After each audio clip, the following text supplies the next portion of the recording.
Bonjour et bienvenue à cette nouvelle émission, Votre santé. Je me présente, Marielle-Dominique Jobin, et je serai votre animatrice dans le courant des prochains mois pour vous faire découvrir ce nouveau magazine qui traitera de santé et de bien-être. Et on débute aujourd'hui avec la course à pied.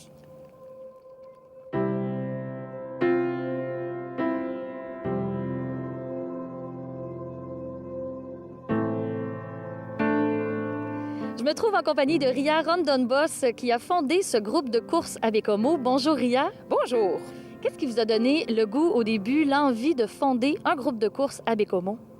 Bien, en effet, je voyais vraiment la nécessité d'encadrer des gens pour commencer à courir parce que beaucoup de gens, quand ils commencent à courir, ils vont se blesser et donc là, ils arrêtent ou ils trouvent ça trop difficile et ils arrêtent. Donc, c'est vraiment nécessaire d'avoir un programme et avoir un groupe encadré pour vraiment éviter que les gens ils se blessent. Et donc, c'est ça, c'était déjà quelque chose qui trottait dans ma tête depuis longtemps que je voulais commencer parce que je voyais vraiment qu'il y avait un public pour ça et qu'il y avait aussi une nécessité de le faire.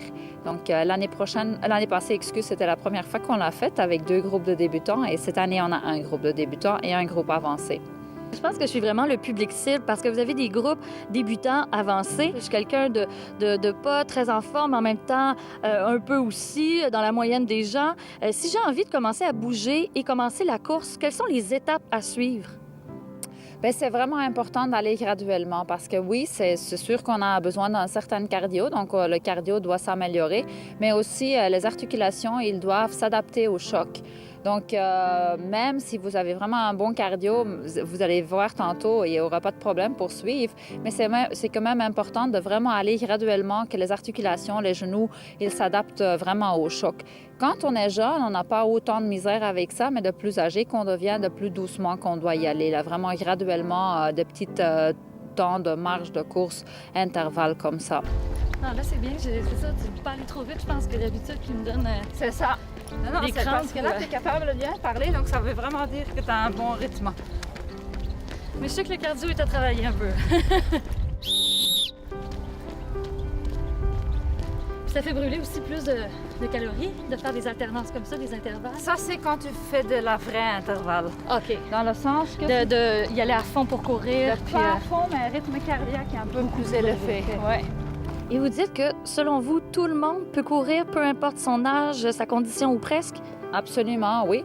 C'est sûr que des gens qui ont un surpoids, ils peuvent pas simplement faire la course sans faire aussi de l'exercice, de l'effort pour perdre leur poids et aussi peut-être quelques exercices spécifiques pour vraiment aller muscler aussi les jambes et tout ça. Mais oui, quand il y a personne qui a une personne normale avec une constitution normale, il n'y a aucun problème, absolument. Et la course, donc, c'est un sport accessible. Après combien de temps on peut ressentir les effets bénéfiques? Vraiment, la première journée que vous sortez, déjà beaucoup de gens, ils restent simplement assis dans leur fauteuil, ils ne bougent pas et là, il ne fait pas beau. Donc là, ils disent « Ah, il ne fait pas beau ». Mais vraiment, la première journée qu'on sort dehors, on met des chaussures de course. Après cette activité physique-là, vraiment, on sent déjà le bien-être. Donc au début, c'est difficile, c'est pas évident, mais on sent directement le bien-être parce qu'on a fait quelque chose, on a bougé, donc on a été dehors. Donc c'est ça, c'est vraiment immédiat. L'idée, c'est quand tu cours, tu dois être capable de parler. Donc, si tu es essoufflé, ça veut dire que tu dois diminuer ton rythme. OK. Et tu vois, tout le monde prend vraiment son rythme. Il y en a qui sont vraiment en avant, il y en a qui sont vraiment en arrière. Donc, mais ça se développe aussi. Donc, à force d'en faire, je vais être capable peut-être de courir un peu plus vite pour continuer à parler. Ben oui. Ben oui. Ouais. Ah oui, si tu veux t'entraîner pour un marathon, tu vas courir beaucoup plus vite.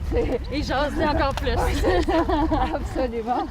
Pour les néophytes là, qui commencent vraiment la course, ce qui est important, par exemple, pour l'habillement, on parle beaucoup des chaussures. Est-ce que vous avez des conseils à donner pour les gens qui veulent commencer? Oui, c'est sûr et certain. La plus importante chose à acheter, c'est vraiment une bonne paire de chaussures. Je suggère toujours aux gens d'aller dans un magasin spécialisé où vraiment les gens, ils vont bien leur conseiller parce que tu as quand même différentes façons de courir. Donc, il y a 3 façons de courir. Tu as supinateur, pronateur ou neutre. Supinateur, ça veut dire que les gens, ils vont arriver sur l'extérieur du pied. Pronateur, ça veut dire qu'il rentre vers l'intérieur du pied. Et neutre, c'est neutre. Donc, c'est quand même important d'avoir une bonne chaussure qui est adaptée à votre façon de courir. Donc, c'est ça. Je suggère vraiment aux gens d'aller dans des boutiques spécialisées qui vendent vraiment des chaussures spécialisées de la course. Et dans vos cours, on parle de façon de courir. Est-ce qu'on peut changer notre façon de courir? Parce que vous parliez de blessures tantôt. Il y a certaines courses ou certains styles qui doivent être plus déconseillés que d'autres. Oui, absolument. Donc, pour les débutants, on va vraiment donner des conseils plus globaux. S'il y a vraiment une grave faute, on va corriger les gens. Mais au début, pour les débutants, c'est vraiment beaucoup plus important d'aller vérifier la respiration et aller vérifier aussi la détente. Parce que la respiration va déterminer la vitesse. Et comme je disais là tantôt, souvent les gens ils commencent trop vite. Donc c'est vraiment apprendre aux gens de trouver le bon rythme, donc la bonne respiration, la bonne vitesse. Et après, déjà, le corps il va aussi s'habituer à la façon de courir.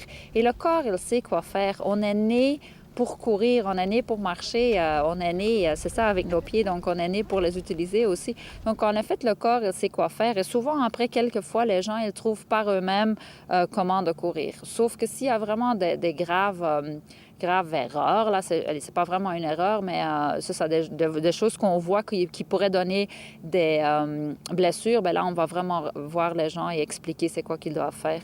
La première journée, on a eu froid, il pleuvait, il faisait pas beau et tout le monde était là. Donc là, tout le monde savait directement, OK, c'est pas si pire que ça. En fait, on s'habille, on met un niveau de plus et ça va super bien quand même. Expliquez-nous un peu comment ça se déroule, en fait, comment ça se passe, débutant mais aussi avancé.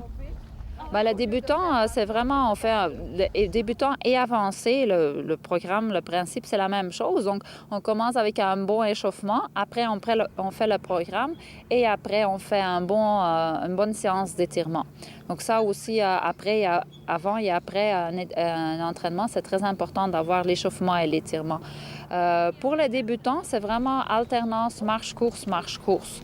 Donc, chaque semaine, on augmente le temps qu'on court, on diminue le temps qu'on marche. Avec les avancées, c'est un peu le même principe, sauf que les minutes qu'on court, on les court un peu plus vite. Donc, le principe des intervalles est un tout petit peu différent qu'avec les débutants. Donc, les débutants, c'est vraiment commencer à augmenter le cardio, vraiment garder un cardio de base, à la limite, là, pas trop élevé. Tandis que les autres intervalles avec les avancées, on va augmenter un peu le cardio. Est-ce que les gens qui se sont inscrits à vos cours ont des objectifs en tête qui sont déjà très précis avant même de commencer?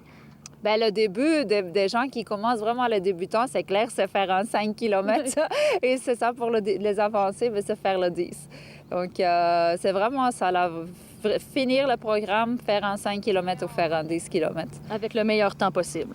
Non, non, absolument pas. Au contraire, nous, on dit vraiment aux gens, oublie la montre, oublie le temps. Oui, on va regarder le temps pour voir les intervalles et tout ça, mais le temps que vous faites votre 5 km, c'est vraiment pas important parce que si vous allez commencer à vous entraîner pour avoir un meilleur temps, c'est là que les blessures aussi qui arrivent. Donc, le premier but, c'est vraiment de courir pour la santé, donc d'avoir du fun et d'être en meilleure santé. Parce que souvent, quand on veut vraiment avoir un but, donc un certain temps, faire ton 5 km dans un certain temps, on va négliger le signal du corps. Par exemple, si le corps il commence à faire mal ou tout ça, on va négliger ces signaux-là parce qu'on veut absolument faire le 5 km dans un tel temps ou le 10 km.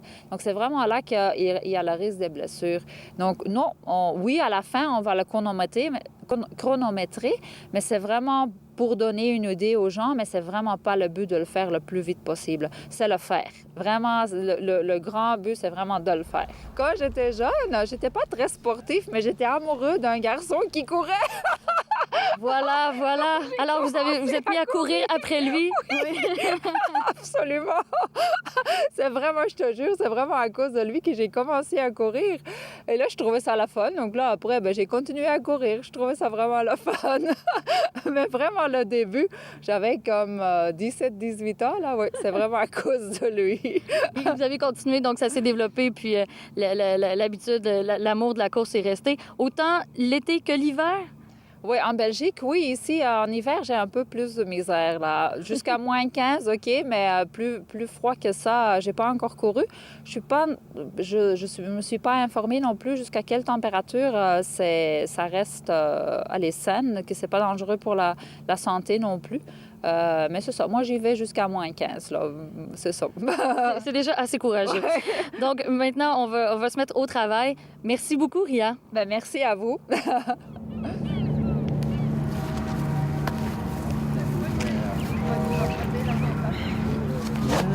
Ah, merci.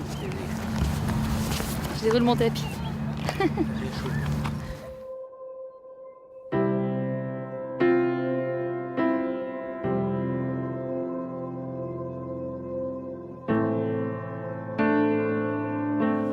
On inspire et on expire. On plie en avant.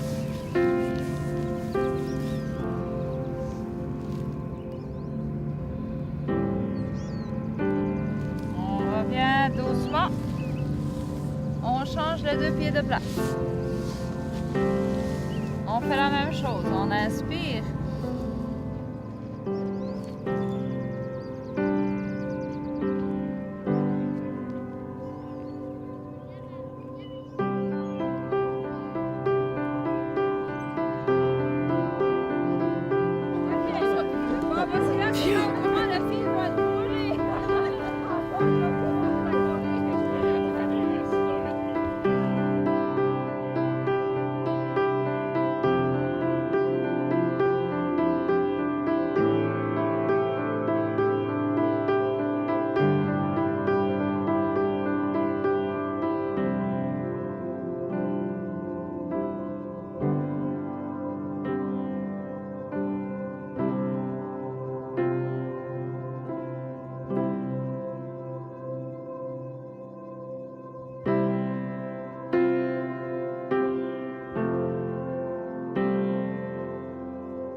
En terminant, je tiens à remercier Ria et Nick qui nous ont permis de se greffer à leur groupe de course aujourd'hui et qui ont été très généreux. J'espère que le concept de l'émission Votre santé vous a plu et je vous invite à nous suivre dans le courant des prochaines semaines alors que je vous ferai découvrir différentes personnes et j'essaierai d'autres activités telles le Zumba et le conditionnement physique extérieur. À bientôt!